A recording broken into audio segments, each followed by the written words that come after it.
Chapter 1. Sylvia.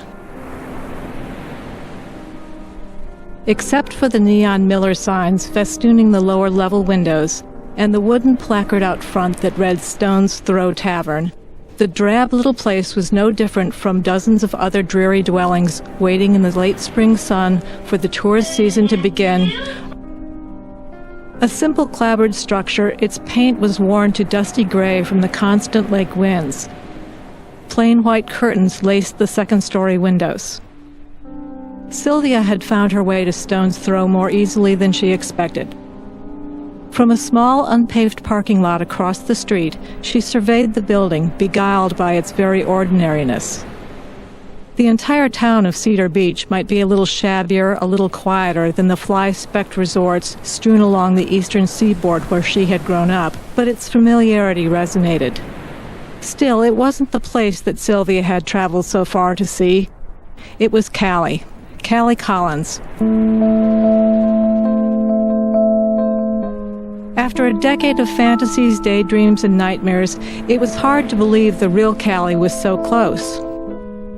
A small part of Sylvia's heart understood that there was more than one motive for what she was about to do. On the surface, she had always told herself that finding Callie would be a lark, something fun to do, something that would prove how clever she was. And it would definitely piss off her mother. Their mother.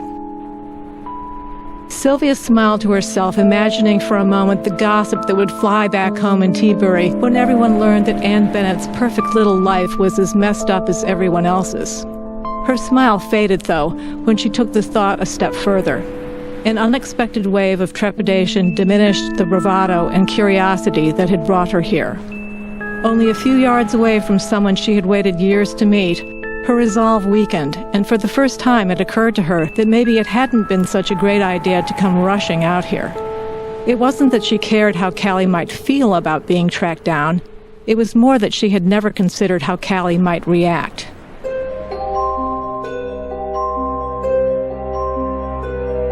"10 years ago, when Sylvia had first learned about Callie, she had had a visceral response. First the trembling started, then her heart had raced and sparkles formed at the edge of her vision.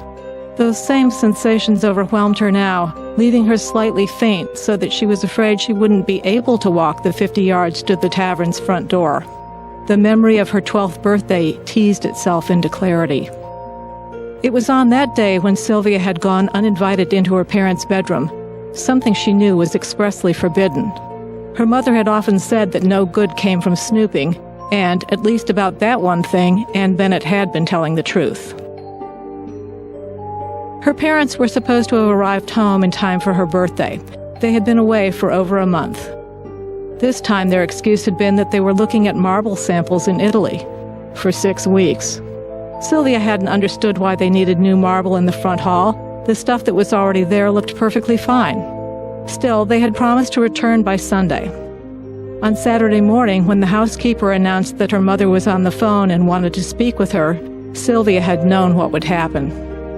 "Surely you don't mind, do you, darling?" her mother had said. "After all, we can celebrate your birthday anytime. Why don't you think about what you'd like to do, and Daddy and I will see you next week." Sylvia remained polite as she responded, mimicking the cool, refined pitch of her mother's voice. But after she hung up the phone, she ran straight to her bedroom and slammed the door hard. Hard enough, she hoped, that the sound would ring throughout the house. She sat for a moment on her bed, relishing the hot anger as it smoldered and grew in her until it leapt to life like fire. If her parents couldn't be bothered to spend time with her, she could still spend time with them.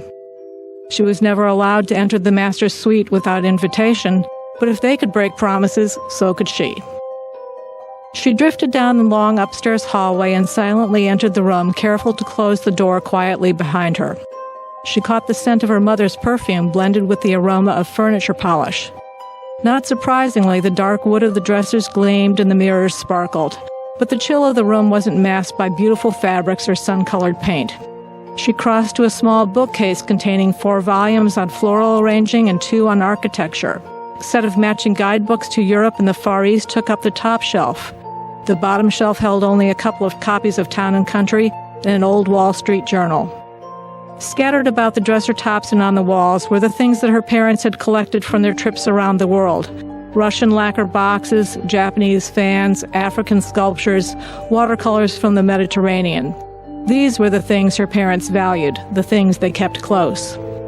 In the alcove between the bedroom and the bath, there was a vanity table on which sat 2 small lamps with crystal beaded shades, 2 bottles of perfume, and an empty blue and white Wedgwood box.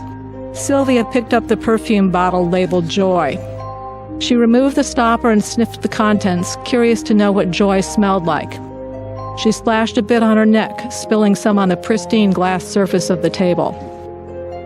On the opposite side of the alcove were the closets. Each of her parents had a walk-in closet. In her mother's, perfume covered the slight mustiness of absence.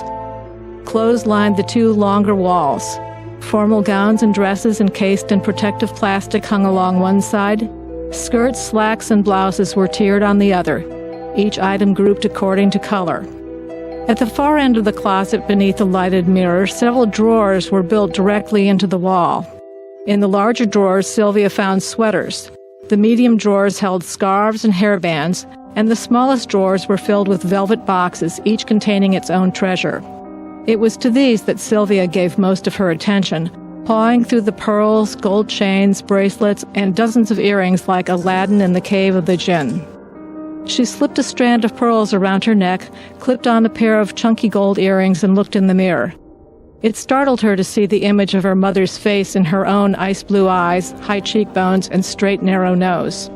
She looked again in the drawer of scarves, carelessly rummaging through the carefully folded silk. Beneath several layers, her fingers tapped against something solid, a book. The black cover was embossed with gold lettering. Tristan. Caught between the pages were 3 stems of dried lavender and a delicate gold chain necklace with a wine-colored stone that dangled like a bookmark fob from the center of the story. Casually flipping through the pages of the book, Sylvia found a slim, plain envelope tucked inside. It was addressed to Miss Anne Charles, which had been her mother's name before she married Henry Bennet III. Lifting the flap, Sylvia removed the single sheet of paper. It took her a few minutes to comprehend what she was seeing, even though the words at the top of the page were quite clearly printed. Certificate of live birth, baby girl, father unknown, mother Anne Charles, age 18. The certificate was dated June 26, 1979, 10 years before Sylvia's own birthday. Now Sylvia found herself sitting across the street from the drab little tavern that her half-sister called home. The scenarios of sisters reunited were stupid. Maybe this wasn't like a Shirley Temple movie or Little Orphan Annie. Maybe it had been a mistake to come here. Her hands were damp now, leaving a sheen on the steering wheel. For 9 years, her mother's secret had been Sylvia's secret, too. It had become her talisman. Every time she had been ignored, slighted, or made to feel unworthy, she soothed herself with the knowledge that the day would come when she would find her half-sister and bring her back home to Teebury. In all those years, she had told no one of her plans, and her mother never suspected a thing.